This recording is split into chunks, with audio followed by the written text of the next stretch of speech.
каттоо боюнча каттап кетсек. Кыргызстан эгемендик алгандан бери 3-чү эл каттоо өтүп жатат. Алгачкысы 1999-жылы жүргүзүлүп, ар бир адам кол менен кагазга толтурулчу. Экинчи эл каттоо 2009-жылы өткөн. Анда турак жайды каттоо дагы кошулган. Ошондо дагы ар бир каттоочу анкетаны жазуу түрүндө колу менен толтуруп берген. Азыркысы болсо электрондук вариантта жүрүп жатат. Каттоочулар өзүнүн телефону менен барып эле 5 тиркеменин ичиндеги суроолорго жооп алат. Ар бир каттоочунун бейжиги бар. Анда сүрөтү, райондун акиминин колу жана райондук статистика бөлүмүнүн башчысынын колу менен мөөрү турат. Эң негизгиси, ошол бейжикте QR код орнотулган. Эгерде кимде ким үйүнө келген адамдан чоочулай турган болсо, телефонунан эле QR кодду басса, эл каттоочу сүрөтү менен чыгат. Каниет Сейитказиева май айылындагы эл жана турак жай фондунун каттоочулардын бири. Ал берилген мөөнөттө 44 үй бүлөгө барып, 206 адамды каттап бүтүшү керек. Бул өнүктүккө айылдын эли жоопкерчилик менен мамиле кылууда. Ошондуктан ал каттай турган 9 үй бүлө гана калды. Ар бир үй бүлөгө жараша суроо болот. Кээ бир үйлөргө 240, кээ бирлерге көп, үй бүлө мүчөлөрү көп болсо 300дөн ашык суроо болуп кетет экен да. Бардыгы жакшы болгондо ошо адамдарды чакырган эле кыйындык туудуруп атат. Бир аз үйүнө кириш кыйын да. Анан калганы жакшы. Эң негизги ден соолугуна байланыштуу туулган күндүгү, анан жарандыгы, анан пенсия алабы, албайбы, ошол жөнүндө сурап кетебиз. Жазуу түрүндө караганда бул бат болот экен да. Болгондо эгерде интернет жакшы жерде болсо, үй интернетке байланышы бар үйдө болсо, мисалы чекелерде болсо кыйналып каласың, аны каттап алып, анан чыккандан кийин жөнөтүп коюп атабыз. Добуловдордун үй бүлөсү эл каттоого 3-чү ирет катышып жатышат. Мындан улам бул маанилүү өнүктүккө өтө кылдат мамиле кылып, анын мамлекет үчүн канчалык деңгээлде маанилүү экендигин жакшы билишет. Мурдагылардыкын турак жайлар болду, болбобу эсимде жок.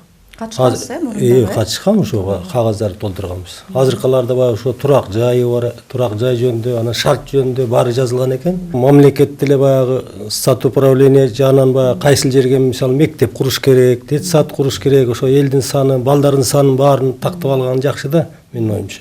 Мурдагы каттоо менен бул каттоонун айырмасы жакшы, элдин деңгээли бир кыйла өскөн, ар бир үйдө шарт бар.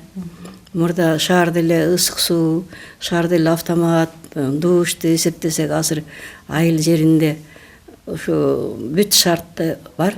Баарына эле жооп бердик, жооп бере турган эле суроолор экен, андай кыйынчылык деле туудурган жок. Ансына айыл жеринде ал каттап аткан кыздарыбыз деле өстүн кыздар.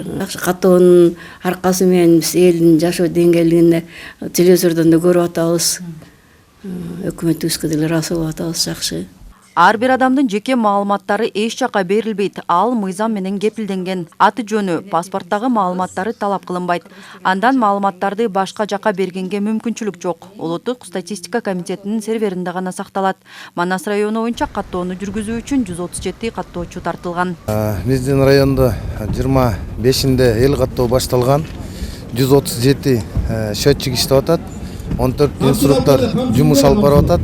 Азыркы күндө берилген тапшырмага, план графикке ылайык буйруса эл каттоодо бүтүргөнгө дайынбыз буйруса. Эл каттоо 2-3 апрелде бүтөт. Экинчи этап 23 апрелден 2 майга чейин жүрөт. Бул этап алыска айылдарда жүргүзүлөт. Эл жана турак жай фондун каттоонун абдан чоң мааниси бар.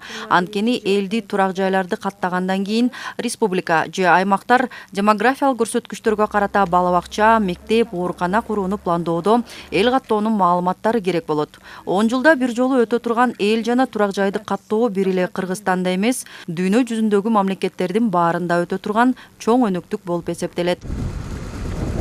Рахат Бишелиева, Чыңгыз Бокошев, Ынтымак Мейманбеков, Манас району.